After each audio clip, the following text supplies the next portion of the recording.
هوضح ببساطة ازاي نستخدم الجايدد اكسس. هو ان احنا نمنع بيه اي شخص انه يتعدى الصفحة اللي انا فاتحاها. بفعله ازاي؟ من التليفون الاول عن طريق setting general accessibility guided access on، ولما باجي اقفله بيبقى بنفس الستبس بس off.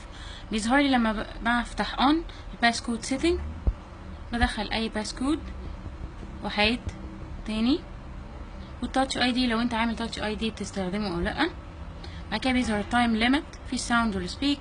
ساوند بتحدد نغمة، لو هتحدد وقت للشخص اللي ماسك تليفون، وقت للصفحة دي انها تتقفل فيه، فبتعمل ساوند لما التايم ده بيجي بيعمل لك صوت.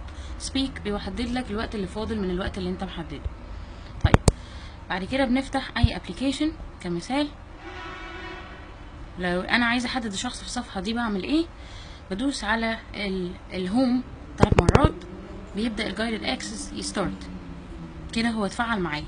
طيب لو انا حابه احدد الشخص على الصفحه دي اكتر بعمل ايه؟ بدوس تاني على زرار الهوم 3 مرات، بيطلب مني الباس كود، بدخله، يبدا يقول لي تحت على الشمال كلمه اوبشنز، بختار منها كذا حاجه بحددها. الفوليوم مثلا لو فاتحه فيلم او حاجه بخليه يتحكم في الصوت او لا. الكيبورد لو حابه يكتب في حاجه اللي انا فاتحاها او لا، لو فيها كتابه. التاتش بخلي الصفحه مبهمه كده تماما مبيقدرش يتحكم فيها. والتايم ليميت لو عايزه احدد وقت كمان للصفحه اللي انا فاتحاها له ان هي بعدها تتقفل ومش ينفع يتحكم فيها تماما. طيب لو انا عايزه احدده كمان انه لو هو دخل في صفحه ما يطلعش منها، بعمل مثلا الشكل ده كده. الشكل ده بيمنع اي كلمه تحتيه انك تستخدمها.